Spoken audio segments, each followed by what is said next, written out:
Assalamualaikum warahmatullahi wabarakatuh. Nama saya Dewi Purnama Arahman, guru Bahasa Indonesia di SMA Negeri 8 Kota Ternate, Provinsi Maluku Utara.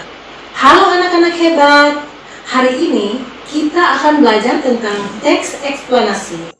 Adapun tujuan pembelajaran kita pada hari ini adalah peserta didik mampu membuat teks eksplanasi sesuai dengan struktur dan kaidah kebahasaan. Isinya membahas tentang fenomena alam dan fenomena sosial.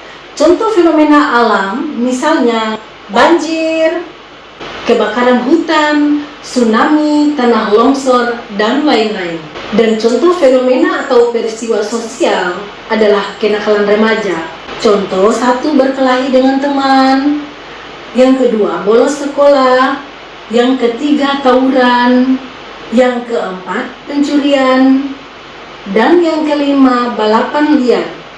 Ciri-ciri teks eksplanasi ada 5. Yang pertama yaitu memuat informasi faktual, yaitu pernyataan yang berisi peristiwa berdasarkan fakta atau kejadian sebenarnya.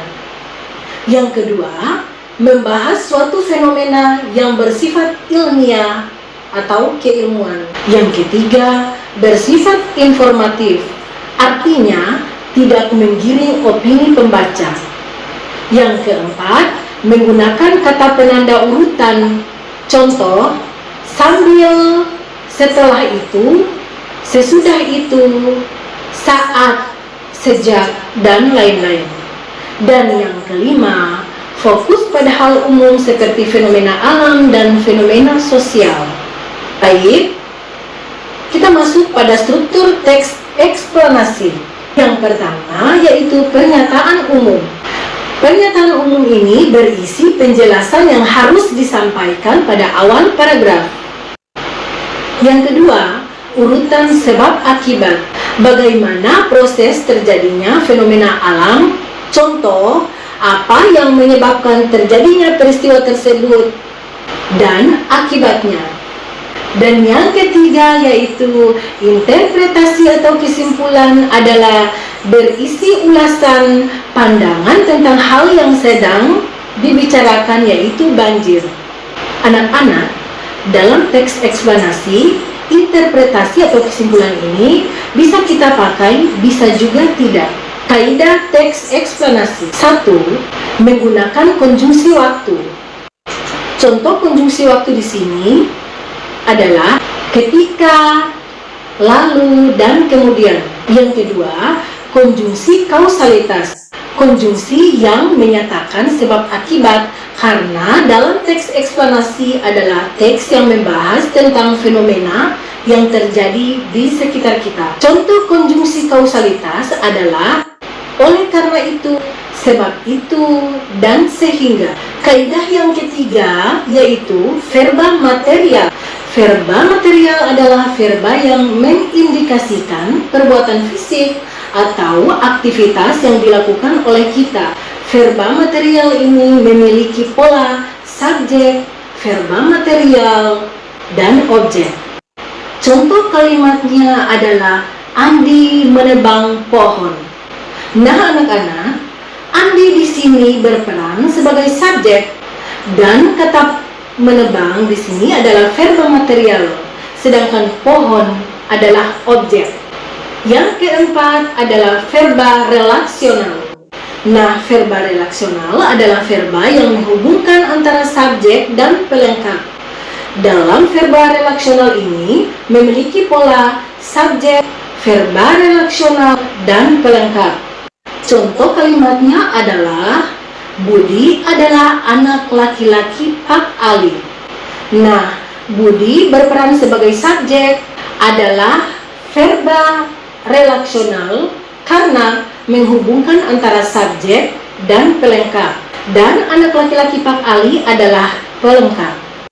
Berikut langkah-langkah menulis teks. Langkah-langkah menulis teks eksplanasi ada 5. Yang pertama yaitu menentukan kejadian atau fenomena yang akan dijelaskan. Bagian ini merupakan bagian yang pertama kali harus dilakukan. dengan merencanakan objek atau topik yang akan ditulis. Penulis dapat mengira-ngira informasi apa saja yang dibutuhkan dan sumber apa saja yang digunakan. Yang kedua, mencari informasi tentang kejadian atau fenomena yang akan dijelaskan. Bagian ini merupakan bagian yang paling penting dan krusial, sebab jika salah mengambil informasi atau sumber informasinya tidak valid, maka tidak hanya berakibat terhadap kualitas tulisan, tapi juga mengakibatkan terhadap pembacanya. Bisa jadi teks eksplanasi yang telah disusun dicap sebagai hoax. Maka dari itu, penulis sangat perlu hati-hati dalam mencari informasi. 3. Mulai menulis dengan membuat kerangka. Dengan membuat kerangka, tulisan akan terstruktur dan terpadu. Jadi, jika nantinya ide terlalu melebar, dapat dikendalikan dengan adanya kerangka. Kerangka dalam hal ini dapat dibuat dengan mengacu kepada struktur teks eksplanasi yang terdiri dari penjelasan umum, urutan sebab akibat, dan interpretasi. Keempat, kembangkan teks. Setelah kalian menulis kerangka, langkah selanjutnya adalah mengembangkannya menjadi teks utuh. Hal yang perlu dilakukan dalam proses ini adalah menambah dan memperjelas informasi umum yang telah disusun dalam kerangka. Misalnya, menambahkan peristiwa-peristiwa yang mirip dan sebagainya. Bagian terakhir yang tak kalah penting adalah menyuntik, mengedit, atau merevisi teks eksplanasi yang telah dikembangkan dari kerangka. Pada bagian ini, penulis dapat mengedit tata bahasa, penggunaan diksi yang baik, ataupun memeriksa kesalahan tulisan. Hal yang perlu diingat dalam proses mengedit adalah jangan sampai mengubah terlalu jauh teks eksplanasi yang telah kalian buat sebelumnya. Nah, anak-anak, mari kita sama-sama melihat contoh teks eksplanasi tentang fenomena alam. Banjir merupakan bencana alam berupa meluapnya air ke permukaan sehingga merendam dataran di suatu daerah. Dampak banjir meliputi kerusakan materi, moral, dan fisik. Jenis banjir ada dua, yaitu banjir bandang atau banjir besar dan banjir kecil.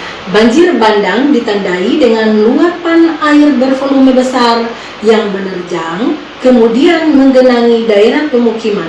Banjir dapat disebabkan oleh faktor alam dan manusia. Curah hujan tinggi, pasang naik air laut, letak geografis dan letak daerah yang ada di cekungan merupakan faktor alam. Sementara membuang sampah sembarangan, menebang hutan secara liar, tidak melaksanakan reboisasi merupakan faktor manusia penyebab banjir. Dampak banjir antara lain rusaknya sarana dan prasarana fasilitas umum, hilangnya barang berharga, bahkan nyawa, dan sulit mendapatkan air bersih. Bencana alam ini sulit dihindari, tapi masih bisa dicegah. Mencegah banjir yang paling sederhana adalah membuang sampah pada tempatnya dan menanam kembali hutan yang sudah gundul. Anak-anak hebat, tadi kita sudah belajar tentang fenomena alam yang terjadi di sekitar kita. Sekarang, siapa di antara kalian yang bisa memberikan kesimpulan materi kita hari ini? Ya, benar sekali. Kesimpulan materi kita yang pertama yaitu memahami konsep atau fenomena yang menjadi objek eksplanasi dengan baik. Kedua, mari kita sama-sama menjaga alam dan lingkungan di sekitar kita. Baik, kita akhiri materi ini dengan sebuah pantun. Siang hari makan kuaci, makan bareng sama Ibu Asih. Cukup sekian materi hari ini, Ibu ucapkan terima kasih. Assalamualaikum warahmatullahi wabarakatuh.